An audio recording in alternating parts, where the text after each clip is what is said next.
3 words. That is all Kyle Busch had left. Sideways, undrivable, loose. That is how a 2-time Cup Series champion described his own race car at Martinsville. And when one of the greatest drivers this sport has ever seen runs out of words, you know something is seriously wrong inside that garage. And the wild part, that is only half the story. Because while one champion is publicly unraveling in front of the entire NASCAR world, there is already a much bigger conversation happening behind closed doors about what comes next. And I am talking real conversations, the kind that do not stay quiet for long. There are 2 major stories coming out of the Kyle Busch situation right now. One happened on the track at Martinsville. The other, it is already brewing deep inside that RCR organization. And trust me, both of them matter if you care about where this season is heading.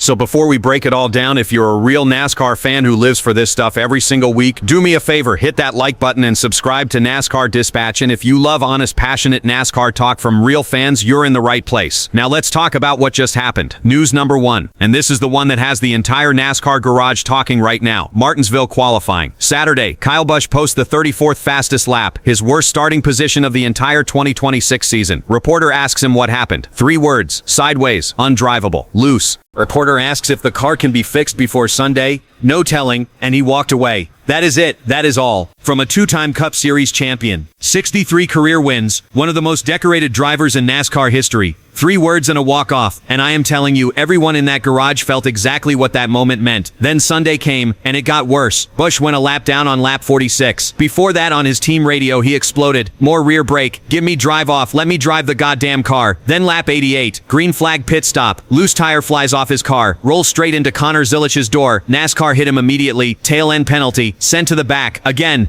And here is what makes this even harder to sit with. It was not just Busch. All 3 RCR cars, Busch, Austin Dillon, Austin Hill, running 26th or worse after stage 1. 0 top 10 finishes for RCR through 7 races. 0. In the entire history of this organization, going back to 1969, they have never opened a season this badly. Think about that for a second. And here is what people need to understand about where Kyle Busch is right now. When he left Joe Gibbs Racing in 2023, after 15 years, 2 championships, over 60 wins, it was supposed to be a fresh start. A reset, and it worked. Briefly, he won 3 races in his first season at RCR, but since then, nothing. 100 consecutive races without a win. His last victory was June 2023. And here is the part that hits hardest.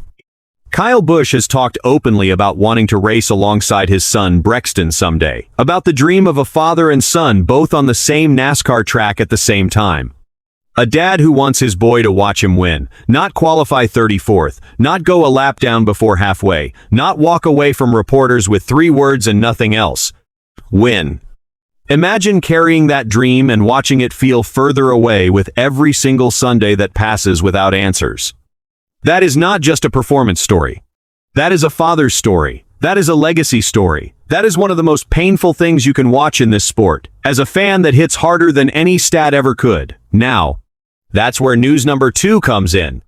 Because apparently, the on-track struggles are only part of what people are talking about right now.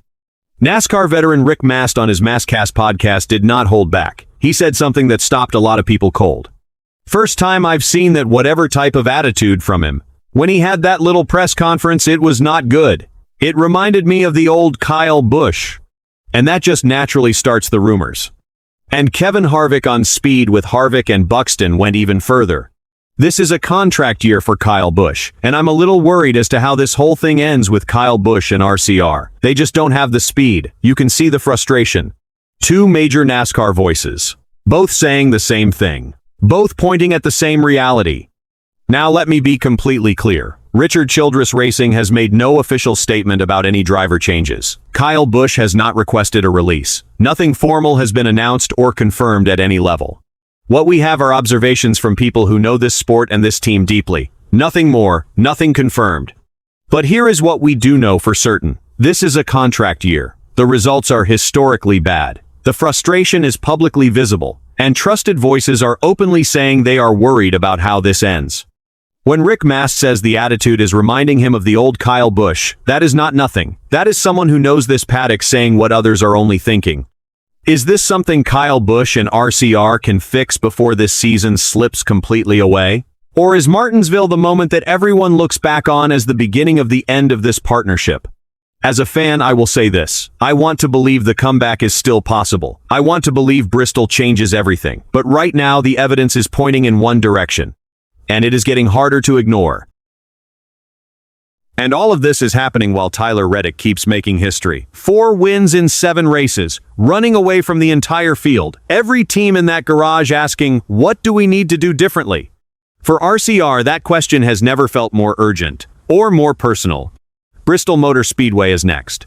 April 12th, Kyle Busch has won at Bristol twice before. Short track, physical, aggressive, pure racecraft. If there is one place on this entire calendar where Kyle Busch reminds everyone exactly who he is, Bristol is it. Bristol does not forgive. Bristol does not forget. And neither does Kyle Busch. Either this is where the story finally turns, or this is where the questions get too loud for anyone to ignore anymore. Either way, the early 2026 season just became must-watch television every single week. And as fans, this is why we love it. The racing, the strategy, the drama, the rivalries. So what do you think? Is Richard Childress Racing failing Kyle Busch?